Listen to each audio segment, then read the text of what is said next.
kitchen, folks. In this film today, I'm going to be making a Slimming World friendly, sin-free, crustless quiche. So if you're not sure what Slimming World is, and if you're not sure what it means to be sin-free, well, SYN is spelled SYN. Get yourself on your phone now, have a look on Google, have a look on ChatGPT, whatever. What is Slimming World? What is sin-free? And it will explain it to you a lot quicker and easier than what I can. But essentially, this is a health, lifestyle and weight loss program which categorises food by how healthy it is. So what I'm cooking with today are all sin-free, which means they are healthy foods, as well as something called a healthy extra, which is a little bit of milk. Milk would normally carry a SYN value, but you're allowed so much per day without SYNs, and that's a healthy extra. Okay, now you really do need to read about Slimming World if you don't know anything about it, but I'm kind of making this film aimed at the audience of people who are already engaged with Slimming World and are looking for recipe ideas. Quiche is something which ordinarily, if you were eating on the Slimming World programme, would accrue quite a significant SYN value because of the oils and the milk and the cheese that's gone into it. Mine is definitely going to be something which is a lot healthier than that, and it's still really tasty. Anyway, that's the preamble stroke introduction out of the way. Let's have a look at the key ingredients. And here they are. So this is all lovely, healthy, sin-free and healthy extra foods and milk. So let me go through this with you. So I am using 2 large white mushrooms. I'm using 2 medium-sized potatoes. I'm using 1 large white onion, 4 eggs. I shall be using some cherry tomatoes. Any kind of tomato would do really. I just want to chop them down a bit. And then I'm putting bacon in the quiche, and I've got to remove the fat from the bacon. I'm seasoning with Italian mixed herbs, pepper and salt. I'm not putting any cheese into this. It doesn't need it, and it would increase the SYN value of what I'm doing. I don't need to do that. This is perfectly tasty without the cheese. Trust me, I've made it and it's really nice. Let's crack on. So the first thing I've got to do is get my spuds, and I've got to cut these down into really small, thin pieces with the skin on. There is zero need to remove the skin at all. If you really want to, you can. It's pretty pointless in my eyes. And what I'm doing is I'm slicing this as thinly as possible, and you'll see why in a second. So I'll just finish cutting across, and then I'm going to cut the other way in exactly the same way, so I end up with these tiny slivers of potato. I need them really small so they cook. I'll come back to you when I've cut all of my potatoes up. So that's all my potato chopped down into nice little pieces like so. And then I'm going to get my potato and I'm going to put it in this saucepan, which has currently got some cold water in it. And then I'm going to just put a little bit of salt into the water just for cooking purposes. And then my potatoes are going to go on a low heat. So we've got a small flame down there, and I just want these to come to a simmer and partially cook. Right, I can leave them alone. I'm going to get on with my onion. And again, for my onion, I want to cut it down into small pieces. So I'm just going to top and tail it to begin with and get the skin off the outer layer. And that's a nice looking onion. And what I want to do is get that cut down into small pieces, just like I did with the potato. So I'm going to cut that along this way. Then I'm going to turn it round and I'm going to cut it that way. So I get these nice, small, fine pieces of onion. I will come back to you when I've done it all. So that's all my onion, again chopped into nice, small pieces. And just like with the potato, that's going into this pan here. This is a frying pan. There's no oil in it, but I have got some water in the bottom, which I'll show you in a sec. And I'm just going to put the onion into the water. I just want to partially cook and soften the onion up. So there it is, and that's just water, no oil. You can fry in water quite easily. So I'm just going to bring that down to a very low heat, get the gas on until I start to see this simmering. Next up, mushrooms. So here's my mushrooms. I've just given them a rinse under the tap. Some people say don't wash mushrooms, but I always do. And what I'm going to do with my mushroom is cut it into slightly larger pieces than what I did the onion and potato. I'm just spinning it round like that and going round, and then I'm chopping it down. So I've got some kind of roughish sized pieces just there. The mushroom itself cooks quite fast, so I don't need to have it in such small pieces as I did the potato and onion. So I'm just going to go down that. It gives it a bit of texture. It doesn't give it a massive amount of flavour, but you get some nice texture from it. Okay, and I'm going to put that on top of the onion. And there it is on top, and you can already see the water is beginning to steam. Best have a look at my bacon. And here it is. So this is Aldi bacon, I believe, actually. And it's got a substantial piece of fat along there, and that's got to come off because that needs to be synned if I'm going to eat it. So I'm not going to consume that. And if I cut the fat off, then the rest of this bacon is sin-free. So it's just a case of going down the edge with the knife, nice and gently. Okay. So the birds in my garden will very much thank me for that. But what I'm going to do now with the bacon is simply cut it into very thin strips like this. And I'm just going to go down the entire set of 7 rashers and just cut along like so. I'll come back to you when I've done them all. And there's my bacon. And just like with the onions and mushrooms, it's going into this pan here. So I'm just going to put that on top. And then using a wooden spoon and a wooden spatula, I'm just going to pull the bacon apart so it's not in big lumps. And I'm going to then stir fry essentially in the water. You will get some oil released from the bacon. You definitely do not need to put any fat in a pan when you are cooking bacon if you've got a half decent pan. And this is working just perfectly well with water. You can already see the bacon changing colour. I don't need to do an awful lot with this, and I must say it smells delightful. Okay, so that is looking pretty darn good to me. So the potato is releasing a lot of starchy stuff there. That'll come to a simmer very soon. Right, the bacon, onions and mushroom are going to simmer for another minute, and then I'll turn them off. I'll come back to you then. Okay, 1 minute so that comes off. I'm just going to leave that to sit there. I'm coming back now to look at my potatoes, and they are looking okay.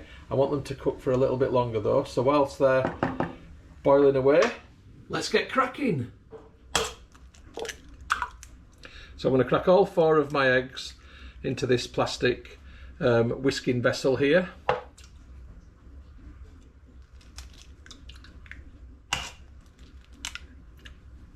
I'm going to put on top of my eggs the 200 ml of skimmed milk. I'm going to add a good sprinkling of Italian mixed herbs, some pepper, and a couple of grains of salt. That'll do. So I'm just going to leave this for a minute because I've got a few other jobs I need to do now to get everything done in the right order and for this all to come together nicely. So I'm just going to test my potato to see what it's like. I don't want it to be raw, but I don't want it to be overcooked either. That's perfect. So I'm going to turn that off right now, and I need to drain that. So we'll have a bit of steamy drama as I pour my potatoes through the colander. I thought it'd make a good cinematic shot. And then I'm going to rinse the potatoes with cold water because I want them to cool down. And then I'm just going to leave them in the sink to drain. So while the potatoes are cooling, I want to prepare the vessel that they're going in, and I am using this, which is a Russell Hobbs quiche tin or cake tin, whatever you want to call it. It works perfectly well, but I want to line it first with some grease-proof paper. And if you're viewing this from outside the UK, you might not call it grease-proof paper, you might call it baking paper or parchment paper or something like that. but I want to get enough to go and cover the tin and enough to go up the sides as well. So that should be about right. And then I'm going to do this. And then I'm going to do this and put some cold water on my greaseproof paper. And I'm just going to scrunch it all together. And I believe the term for this is ruching. Could be wrong, ask a French patisserie chef.com. Right, so I'm going to shake off the excess water from this. It makes it a lot easier to work with. And then I'm going to line my baking tin. So here's my baking tin, and what I want to do is to put this on it and push it in. So I've got into all of the corners, or well, you don't get corners in a round tin, but into all the edges in the bottom, like so. I want to make sure it's fully in there. And then the tricky bit is to go around the edge and cut off the excess without cutting off too much, but also cutting off enough so it doesn't catch on the sides of the oven. So I've just got to go around the tin and trim. I'll come back to you when I've done that. Okay, there you go. It doesn't look completely tidy, but essentially it's doing what it needs to do, and that's covering all the sides. So I'm not going to get any of my mixture sticking to the edge of the tin, and I don't need to therefore oil the tin. Now it's time to cut the tomatoes. And because I'm using tiny tomatoes, this is the slightly fiddly job, but I'm going to try and cut each tomato into 3 slices as so, and I want to line the entire bottom of this tin, which is going to take me a few minutes to do. So you know the drill. I'll come back to you in a few minutes. Okay, there they are, and that took a bit longer than what you might think. Now before I go any further, I'm going to put my oven on. I'm going to put it on 200, and I'm going to put it on for 60 minutes initially. I'll let that come to a temperature. So what I want to do now is to start to put this together. So I'm going to put my potato on top of my tomato, just like so. Sprinkle it around. Just get that all into the edges and nicely covered. And then on top of that is going to go my onion, bacon and mushroom mixture. So I'm just going to spoon that on top. I'm using a slotted spoon because there is still liquid in the pan and I don't want to add extra liquid into this. So I'm going to use a slotted spoon to try and get any liquid out, and then just put this on top. Or to get as much liquid out as I can. There's obviously going to be some go through. So I'm just going to use the back of the spoon to pat that down, smooth it out. And now my favourite part of the recipe is the noisy bit where I put the whisk into the eggs, milk and seasonings. Here we go. Try not to get it everywhere. So what I want to try and achieve is I want to get this to get some air into it so it expands.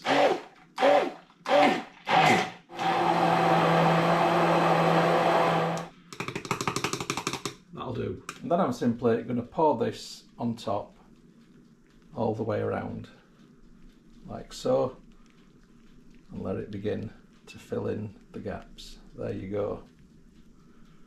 And that has worked just nicely. So this now needs to go into the oven.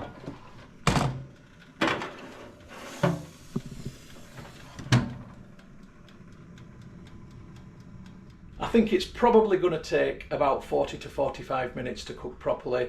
I've got it on 200, but actually this oven at 200 is like a good fan oven at about 180.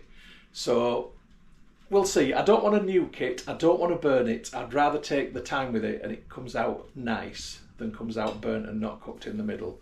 So I'll come back to you with a progress update in 30 minutes time.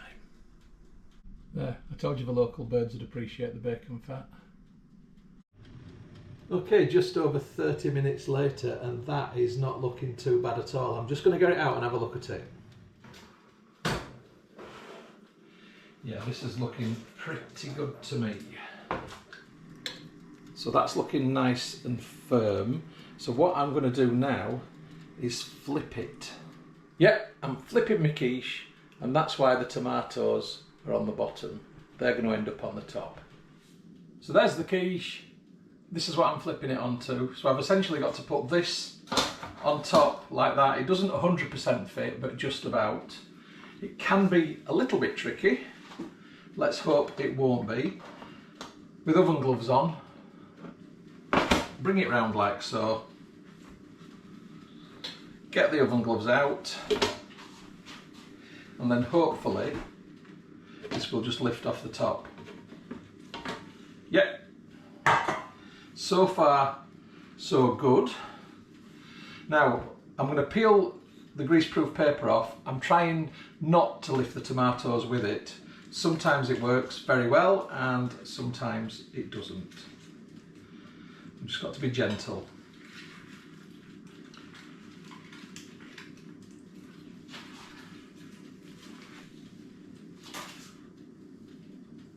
And that's not bad at all. I'm really happy with that. Let's have a look at it. So this is now going to go back in the oven for another 20 minutes, upside down, so the moisture is dried out of it and it crisps up on top and at the sides. See you in 20 minutes.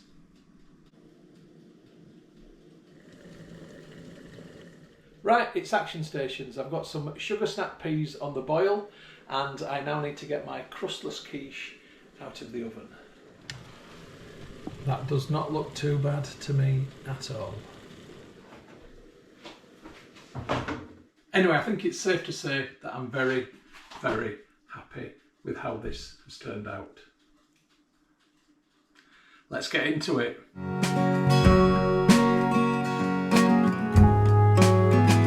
Right, I'm going to cut it into 4. This is going to be 4 portions. So I shall have a portion today and a portion tomorrow. The wife will have the other one. So unfortunately, cutting it does spoil the top a little bit. It won't change the flavour though. And then I'm going in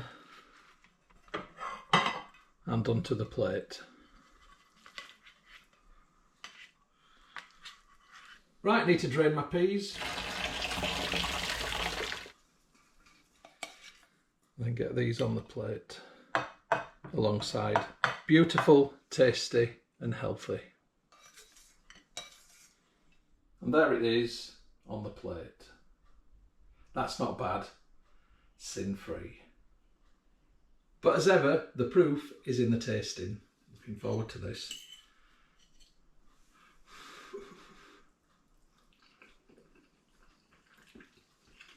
Ha ha ha.